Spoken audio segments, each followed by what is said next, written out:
Perfect. Let me share my screen. Perfect. I think that did it. Uh, Perfect. Yeah, so really good session we have today. So I think in general, this conference is really good at a lot of technical SEO and really getting a lot of really smart people to share their best practices and almost like SEO secrets. This session is going to be a little different, and through this session, I'm going to go through a lot of general information and general trends, which are, I think, equally as important to SEO to see where the consumer mindsets are, because at the end of the day, even it gets hard sometimes to see a big picture when you're down in the weeds doing the technical SEO stuff. But ultimately, the goal for most businesses is to get more consumers, right? To get more sales, more leads. And there's been a big shift in consumer trends, so it's really important to understand how the consumer is behaving and what the consumers are looking for, and at the same time, the kind of SEO that you're writing, the content you're creating, has I think has to adapt as well, because the search behaviors have changed. So I'm going to go through a lot of really good data today that should hopefully get people thinking more about the big picture stuff, about the trends, overall trends in consumer behavior, and some of the ways you should really be pivoting your content and really your marketing. Um, Next slide. Let's see. There we go. Won't spend too long on this, but really quick about myself, just so people who are watching know where I'm coming from. So, as you said, my name is Alex Mellon. I'm currently the co-founder of SmartSites, a company I started with my brother almost exactly a decade ago. We're one of the leading digital agencies in almost every single category. We have over 170 employees now, and 6 offices around the world. Inc. 5000, I think 4 times in a row now. It's going to be 5 coming up. And we primarily work with small businesses, helping them succeed online. So through those experiences and through everything we do as a company, I get a lot of exposure to all the trends and all the data that I'll be sharing today. We also have a very good relationship with Google, amongst other companies, and we get a lot of really good data and insights from them that I'll be sharing with everyone today. Um, before we jump in, these days, it doesn't seem like that long, but in the last 12 months, I like to preface all of my speaking sessions really talking about the general worldwide COVID trends, since that's what dominates really everything we do these days. So this is where we add our ad with new cases per day. It's actually looking a lot better than it did even. I think the last speech I did was mid-January. We were up here, right? The chart looked a lot different. Everything was going up. Or even I did one in December, when I remember November, December, when so this lighter pink line is Europe. Europe was really spiking. So compared to a lot of previous months and quarters, it is starting to look better. But again, we're not fully out of the woods yet. We're still at, I mean, as a chart, it looks better, right? But if you look in zero in on the actual data, so the US is right now at about 70,000 new cases per day. So it's still a very staggering number. And the European Union is still above that. And then you see all the other countries here, but everything's going in a much better direction. So I think we're towards the final quarter, final stretch of the major impact from COVID. But as you'll see going through this deck, I think a lot of the impacts from COVID are going to be very long lasting. I'm primarily I'm in the U.S. and our business is primarily in the U.S. So a lot of the topics and content and data I'll be talking about will be from the U.S. So I apologize in advance for people that are outside of the U.S. But I think it's still going to be all very relevant. I think internationally, as we could see from this chart, other countries are pretty much in the same space. This is how we are in the US. And by the way, this data, both this chart, you could see my source on the bottom left, and the next chart I updated as of today. So this is all really recent data, and you can actually go to these pages and see this data updated at any point if you want to spot check where we are later on. later on in the year. This is how we're looking in the U.S. on a state by state basis. So on the left, it says it shows which states are allowing businesses to be open. So everything in the grayish bluish is mostly open. So I'm right here in the New Jersey, New York City area. So we're finally starting to see things more open. Although personally, my office is still closed. Right, all of our employees are still working from home. For geez, it's almost approaching a year. So even though this show's mostly open, obviously there's still a lot of local implications. But also keep in mind the West Coast is still in a really bad place in the U.S. So it says it's mixed. California still has a lot of curfews. A lot of businesses are still not allowed to be open. So there's still a lot of COVID-based restrictions are going on, even though we're pacing in a better direction. And this side is masks. Almost everyone now is requiring masks. I think looking at this picture, it looks like it's almost half mask, half no mask. But if you weigh it with the populations, it's actually 85% of the populations are required to wear masks at any indoor gathering, any store, any location. That's big because if COVID wasn't top of mind enough, right? Everyone's gonna have it top of mind, having going into these businesses and going out and doing anything really outside of their house and having put on a mask. So we're moving in the right direction, but obviously we still have some ways to go before we return to pre-COVID kind of atmosphere, and we might not for a very long time. For those that don't already know, 2020 was a year unlike any other. We had to accept change, adapt, and pivot to a new normal. Everyone had to do this on every level that you could think of, right? On a personal level, people have a new dynamic now, staying at home. Your kids are with you at home because schools are closed, businesses are closed. You have to work from home while watching your kids. Really, I could pretty confidently say that I think 99% of the population worldwide had a big change in their life in 2020 and really had to pivot and adapt. And if I had to pick one theme of these slides and presentation, it would be the pivoting and adapting and really being agile to change to the new normal. Now I'll jump in through all the data so we could kind of frame where the consumer is and where we all are with this whole COVID situation and how it's affecting behaviors.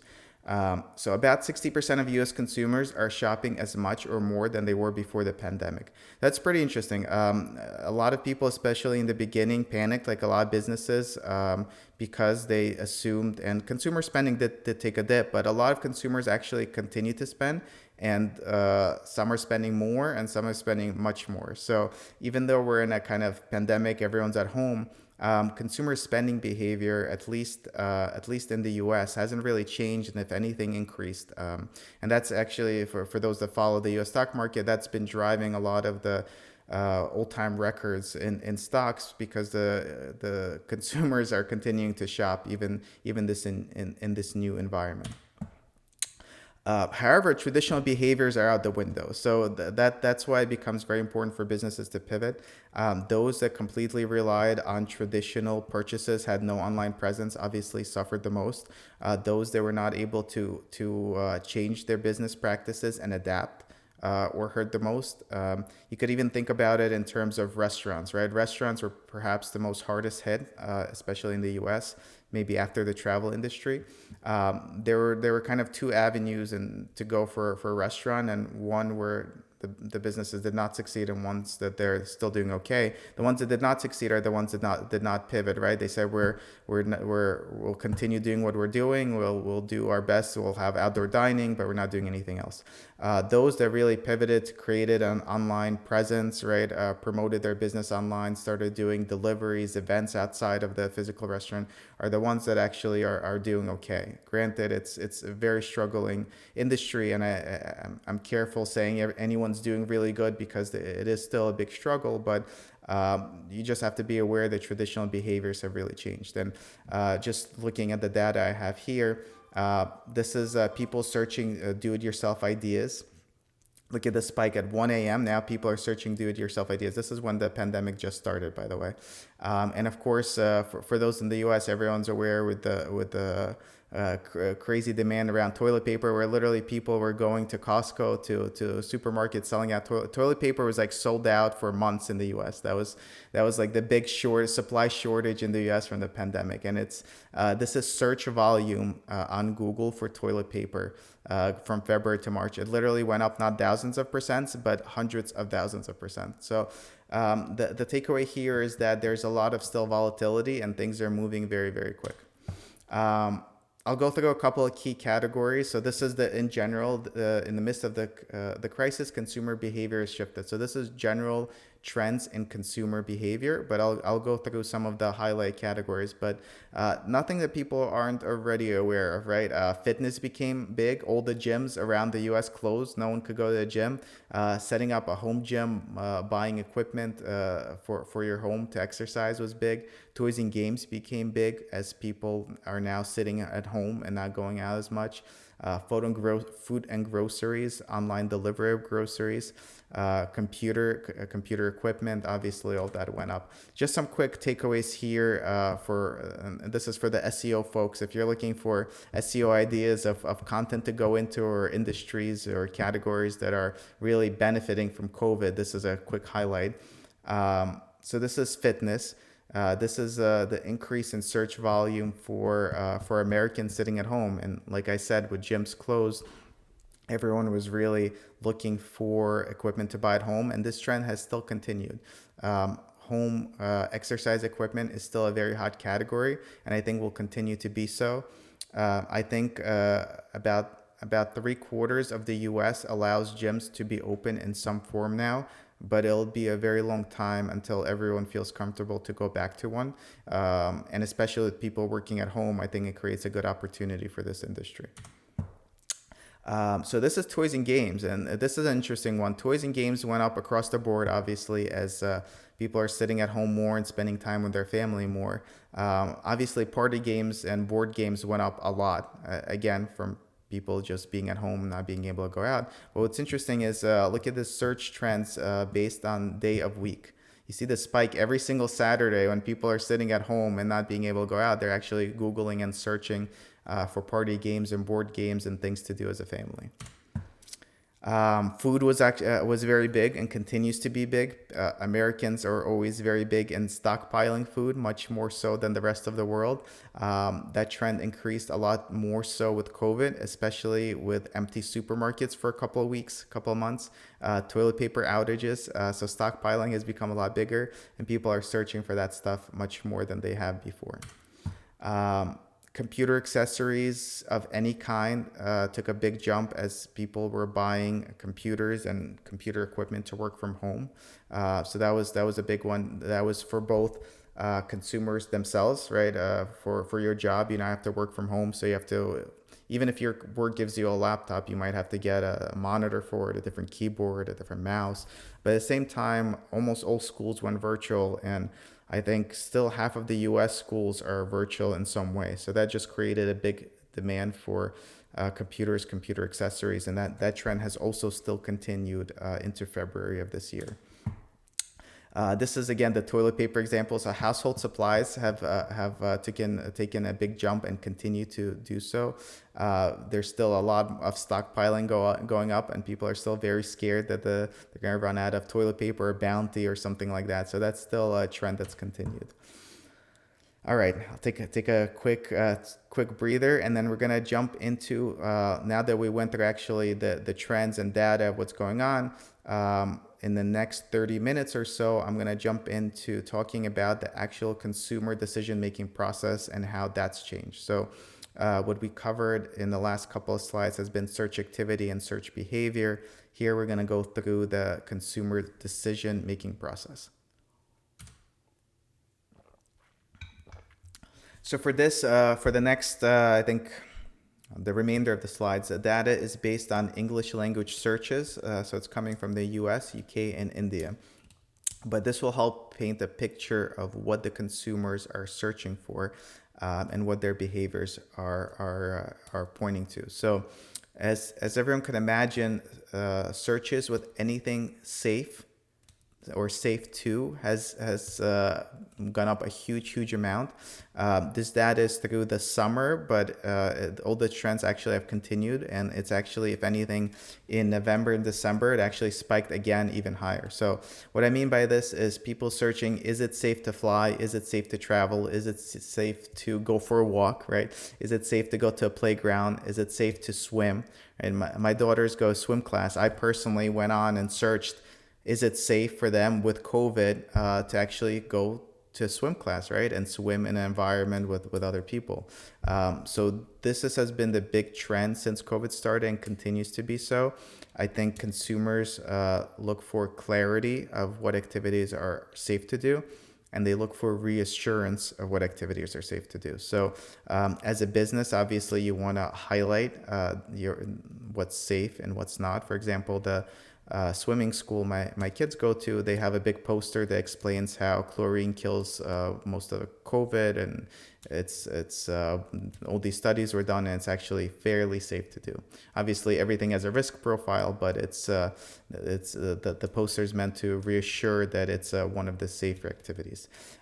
So this behavior will continue. So from the SEO mindset, you really, as you're writing content, you want to be cognizant of this is what people are searching for, especially if you're a business that falls into an activity category, again, a swim school or something like that.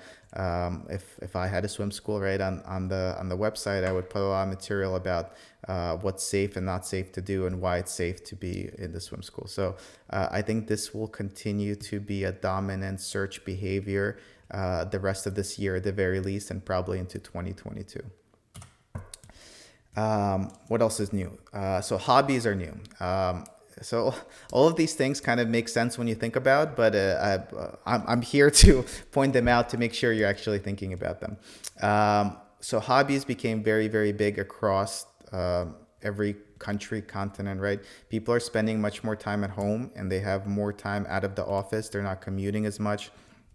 So it's actually, these are all the increases, UK, India, and the US, for people searching how to learn a language, how to learn music, how to learn coding, how to learn art, how to learn stocks, how to learn knitting, driving, strategy games, and the list continues. This trend has also continued and actually increased into 2021, and I believe will continue to increase.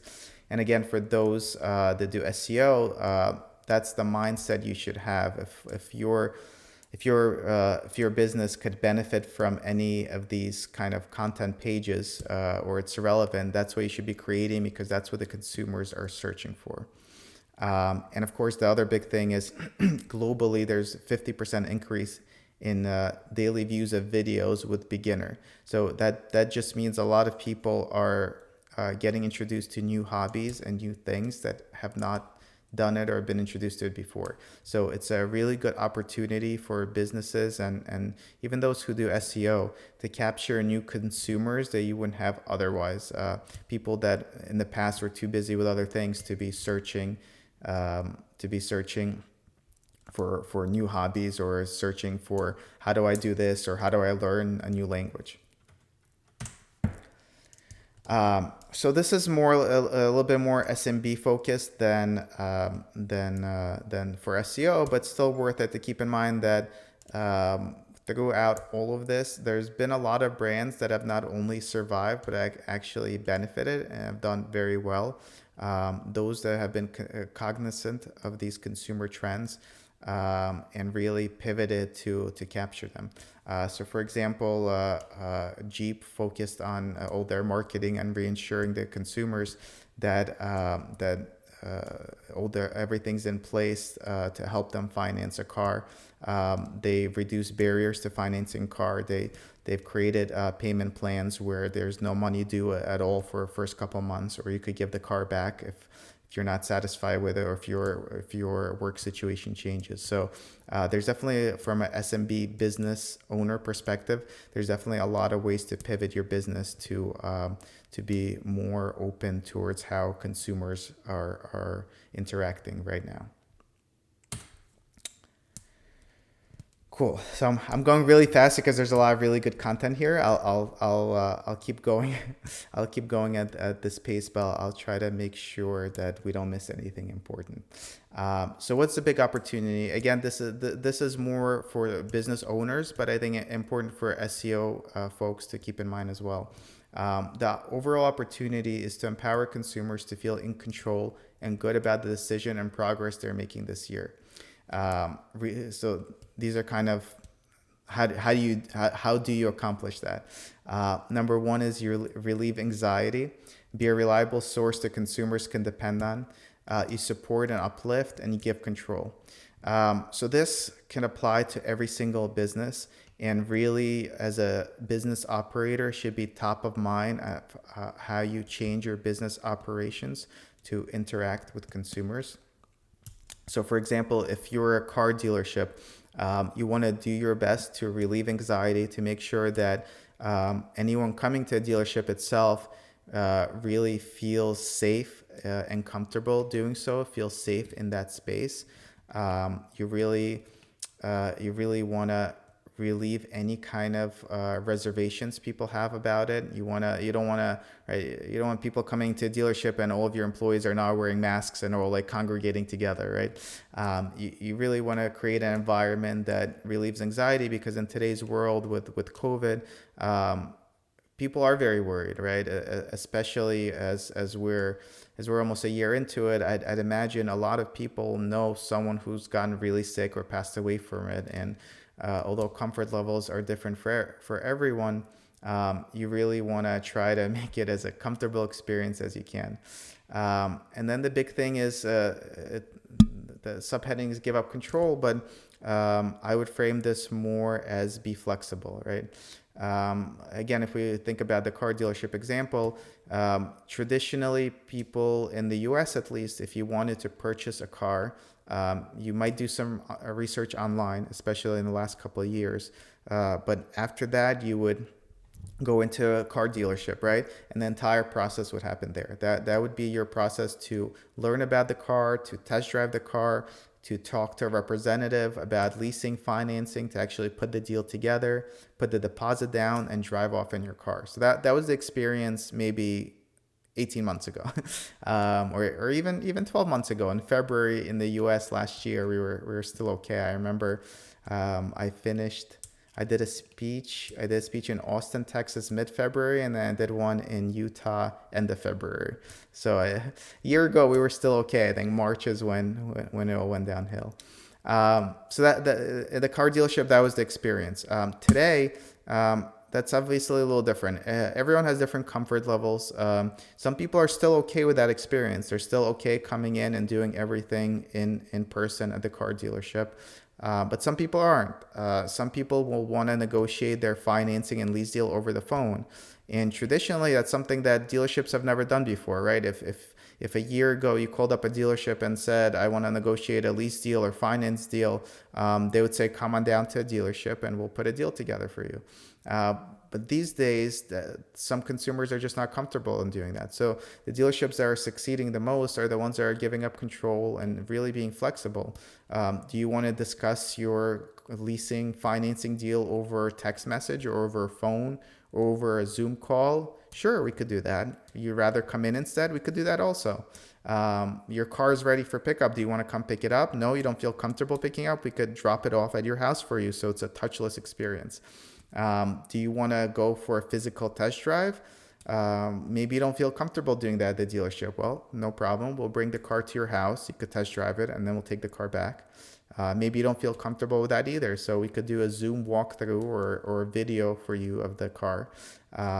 It's really, I think the path to success for businesses, I think now and in the foreseeable future, is really being very, very flexible, because I think the consumers will all have very different comfort levels with any kind of social interaction or anything COVID related or risky for the foreseeable future, and rightly so. People have different risk profiles personally, right? Some have a much higher risk if they get COVID.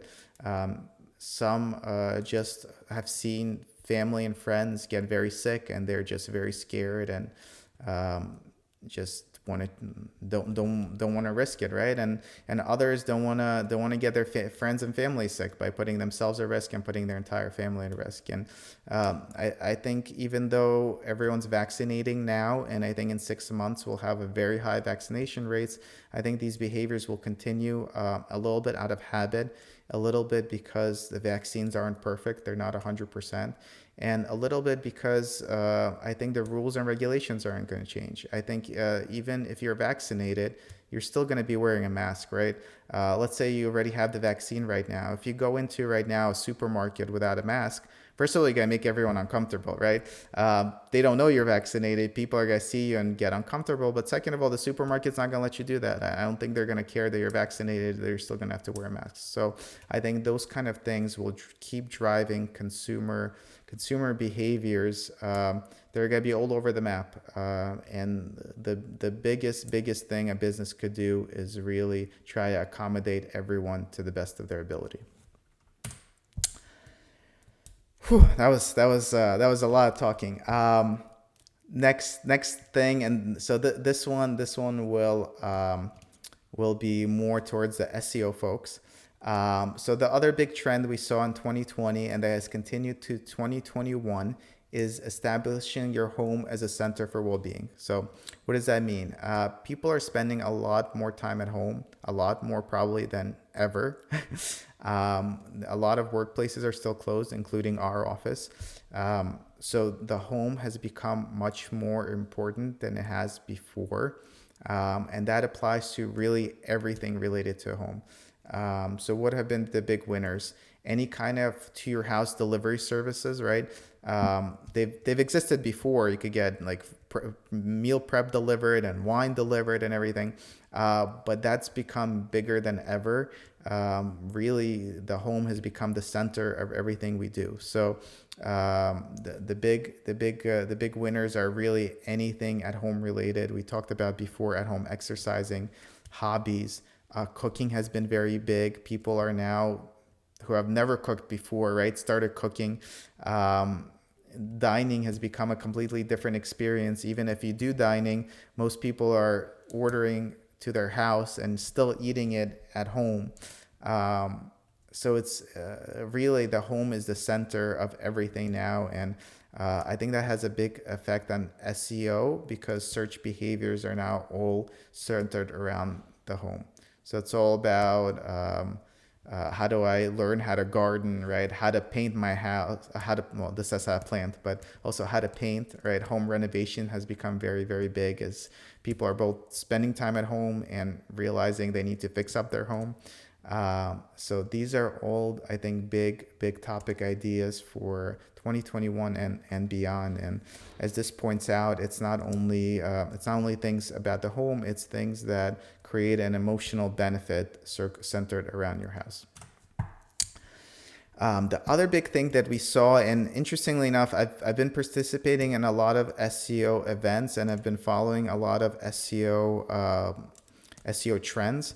For whatever reason, this one doesn't get highlighted too often. And I've seen it happening over the last almost decade, and I've pointed it out over the last couple of years in a couple of SEO presentations.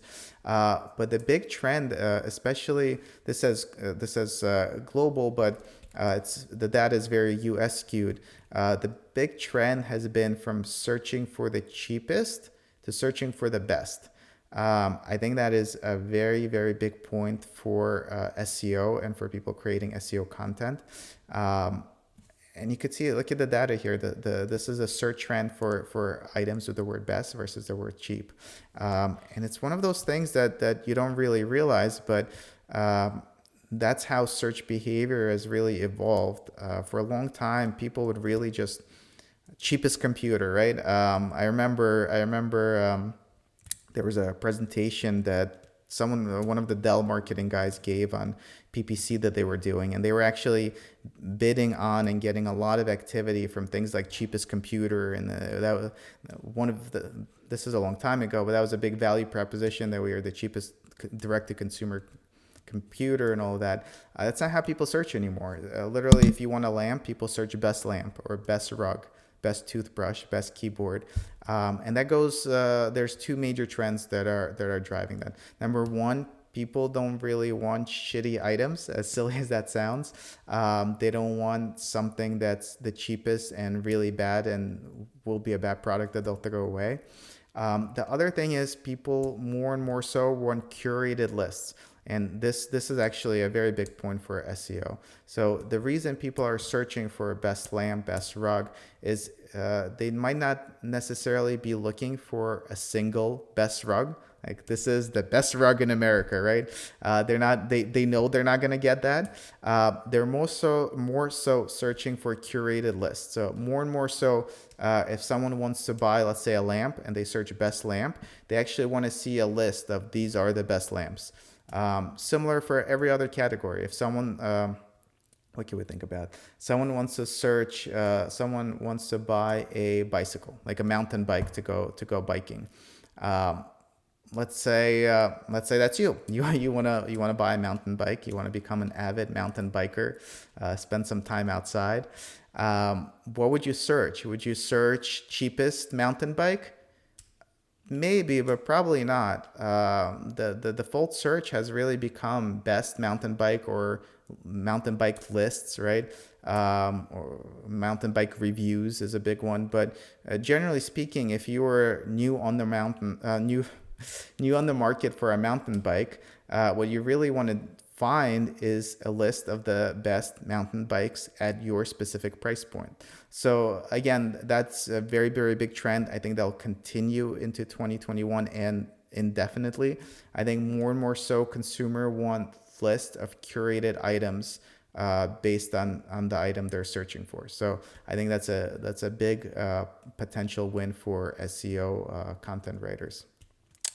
The other big one is interest in subscription boxes. So I talked about that a little bit a slide or two back, but more and more so people are interested in every single kind of subscription box, right? And that I felt like it was niche before where there was like 20 wine subscription boxes, but it's become even more niche. For example, there's now a company that does wine boxes that are, they will ship you sugar-free, sulfite-free wine. So it's become more and more niche. And the businesses are doing really, really well, right? And a lot of these businesses aren't even producing the content themselves. A lot of the new successful subscription boxes are repurposing products. So for my example, the company that does the sugar-free, sulfite-free wine, they actually source it from different wineries, put it in a box, and ship it with their branding on top, right? So that's become really, really big, and consumers, as they continue to spend more and more time at home, and aren't going out to stores and feeling and touching stuff, they more and more want these kind of curated subscription box services, and that's what they're searching for. That one's more for the business owners more than the SEO content writers, but I think it's a very big trend, and you see this increase here towards the end of 2020 into 2021. I think this will spike even higher going into 21 and as we wrap up the year and go into 2022. And I think more and more so these subscription box services are going to be more and more so just curated products versus something that company is producing. All right. So a little bit more on the last couple of slides and really wrapping it all together in a single slide for you guys. The big takeaway for businesses, and this applies for content and SEO as well, is the consumer really wants all of their experiences curated now. You could see that literally based on the search volume, people are just searching for curated and for now at least virtual experiences. So that one for me has been very interesting because a lot of the businesses we work with and consult for have come to SmartSites and to me personally and really have said, do you think this whole virtual experience is here to stay? Do I need to adapt my business to be virtual? Or is this going to go away as soon as everyone does a vaccine? and unfortunately, that's not something I have a clear answer for. But for the time being, virtual is still very big. Virtual experiences of any kind. If you think about it, things like going to a zoo, museum, concert, even traveling, things people can do now, they really are searching for. This is search interest. And this is starting, look at this. This is January, this is February. Look at the jump. And this is going into December. This is search volume on YouTube for virtual tours. So you could see it has decreased a little bit over the peak, but I think it will stay at this level. I think virtual experiences are still going to be very powerful. Like I've mentioned before, I think a lot of consumers might not be comfortable going to a concert for a little while, or might not be comfortable sitting on an airplane for a little while to travel somewhere. And I think a lot of businesses could really integrate the virtual experiences into their operations. And similarly, the SEOs of the world could really be integrating this into a strategy as well, knowing that people are searching for virtual experiences both on Google and on YouTube.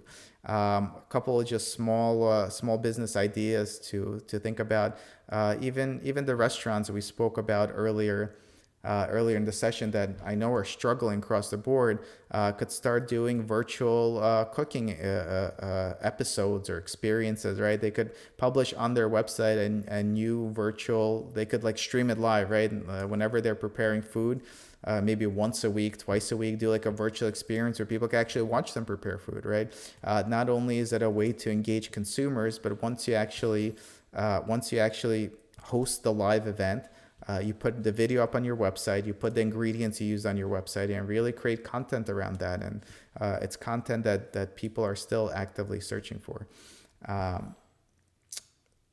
So I think as to wrap this up, and I think this wraps it up very well. In 2021, the search is on for new safe experiences that can elevate your everyday routines. So for businesses, that's something to think about. How can you integrate that into your operations while at the same time being accommodating to really any way a consumer is looking to interact with your business.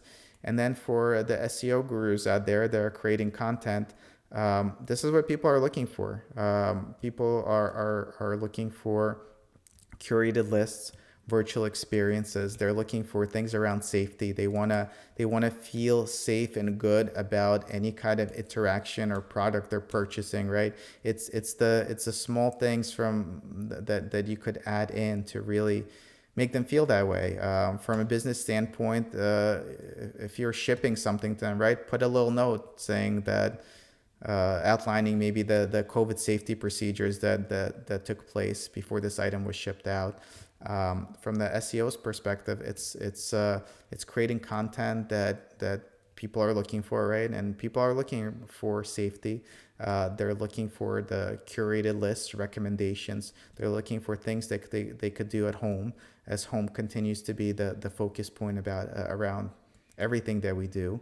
And they're really looking for different ways to interact with businesses.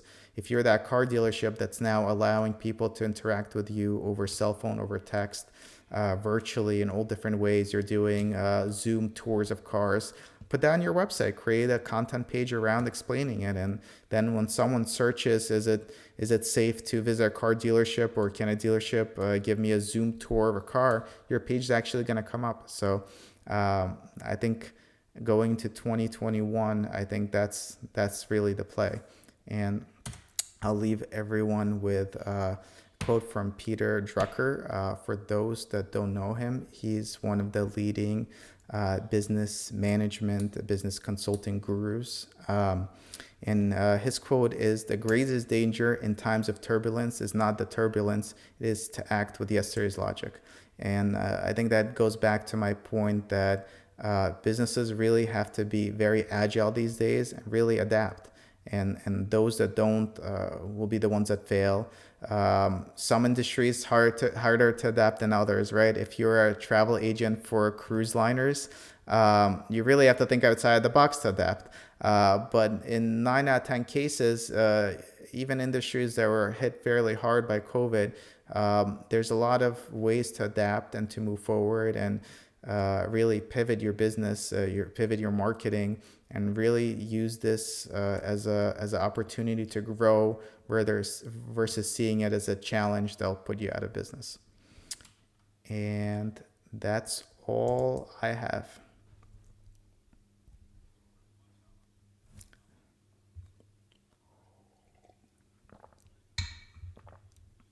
Yeah,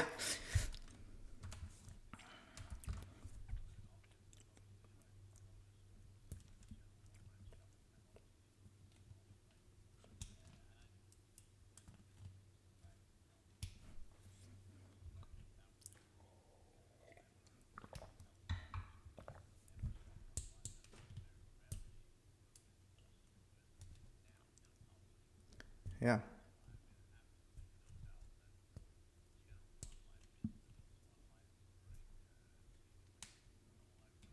yeah.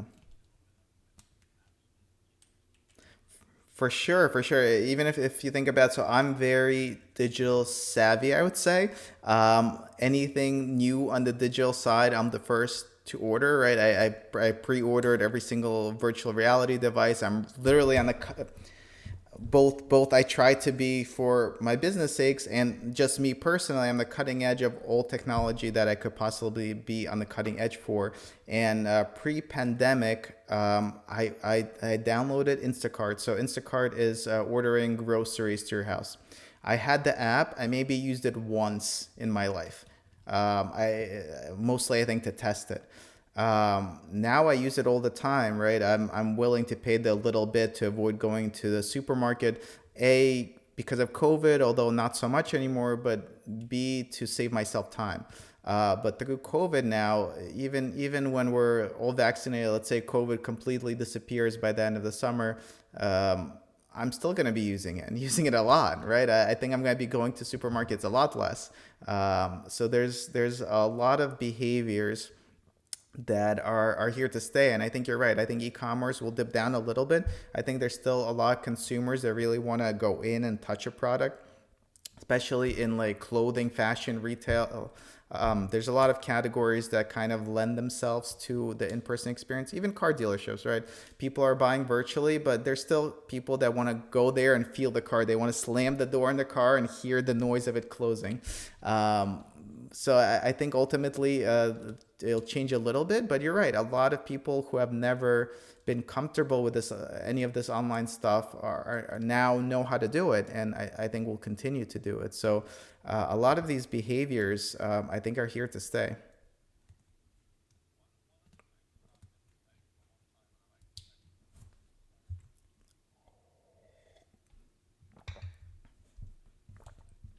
Yes,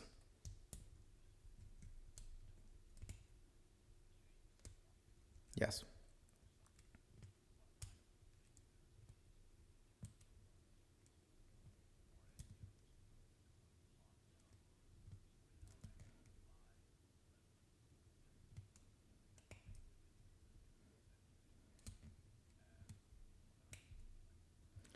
for sure.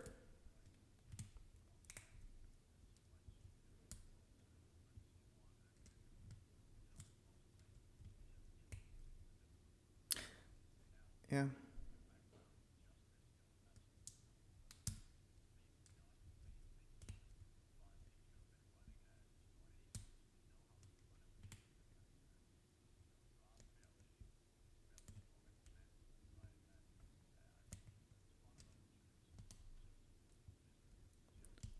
for sure.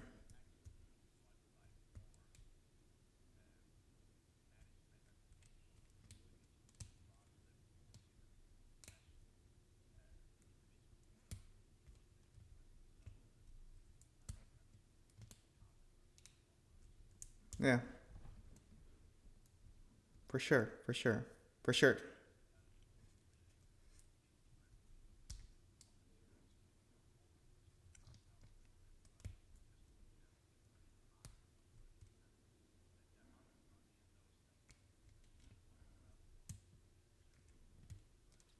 Yeah, so as an agency, that's exactly what we do. We work with the small businesses to really bring them to the 21st century in terms of creating them the website, updating their website, it's having them to do SEM, SEO, social media.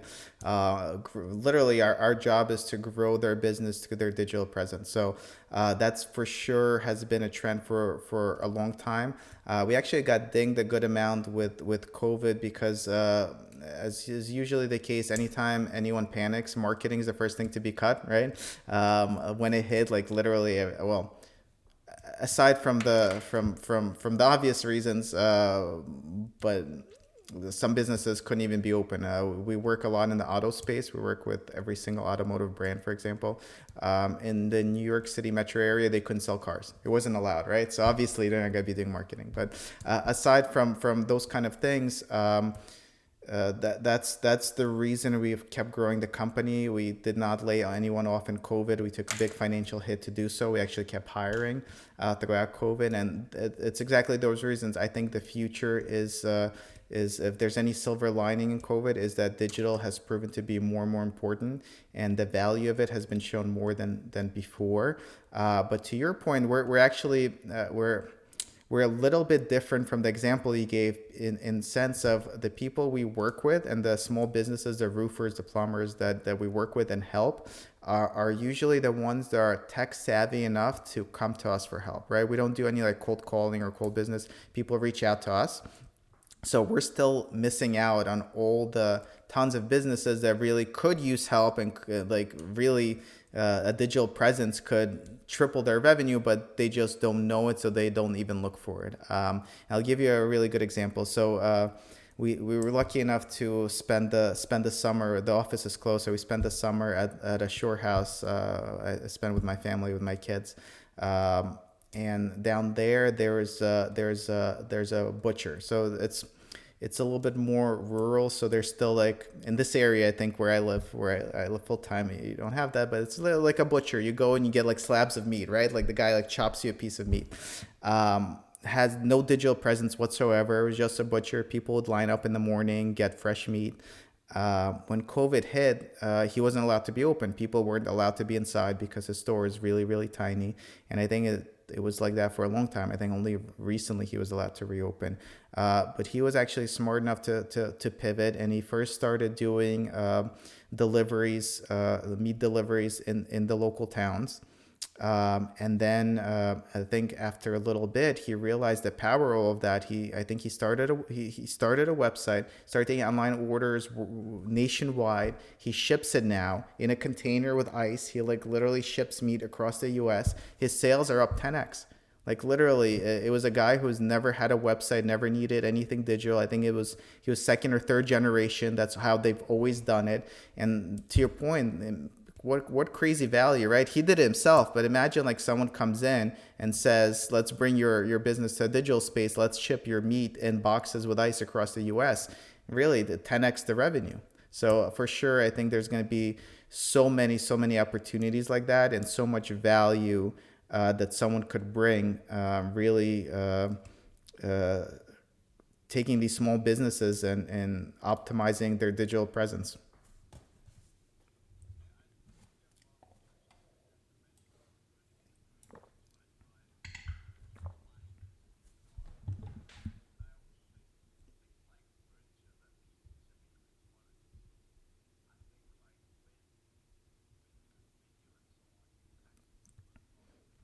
Yeah.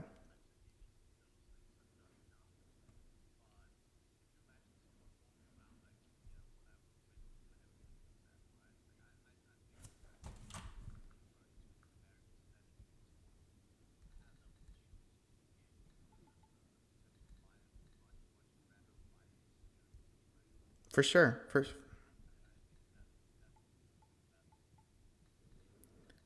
For sure, and it's funny. It's one of those things for if been around long enough in the digital space. When Jeff Bezos started Amazon, a lot of people were very reluctant to buy books online. They felt that books was something that you had to go into a bookstore and actually flip through a couple pages to be able to buy it. And it wasn't in the initial release, but I think it was rolled out fairly quickly after. Amazon allowed you to view the first couple of pages of the book, right, before buying it. And people were still like, I remember everyone was like, no one's going to be buying books online. This is ridiculous. This is an in-person experience. These days, a lot more people buy books online than in person, right? So I think in time, consumer habits will definitely catch up to it. I also remember the CEO of Zappos, who actually passed away fairly recently, but he was also very big on shoe purchases becoming completely virtual experience, and this was pre-COVID. They pioneered a lot of really cool things on the website where they would actually have a person put the shoe on and they would do like a 3D video around that person, and they did actually really well, and Amazon actually wound up buying them. But all these experiences that people are very reluctant to do virtually, I think will become more and more common. I think COVID sped up a lot of that tremendously, but I think over time it's hard to visualize it now. I mean,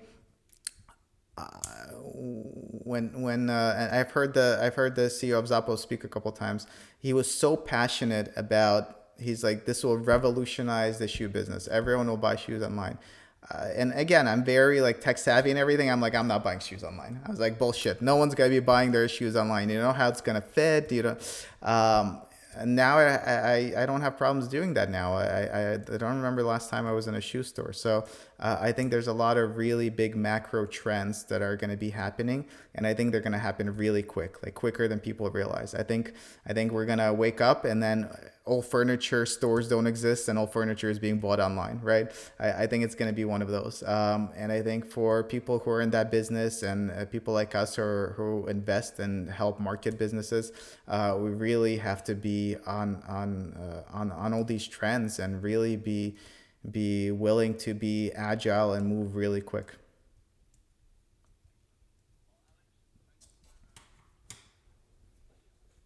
Thank you. Thank you.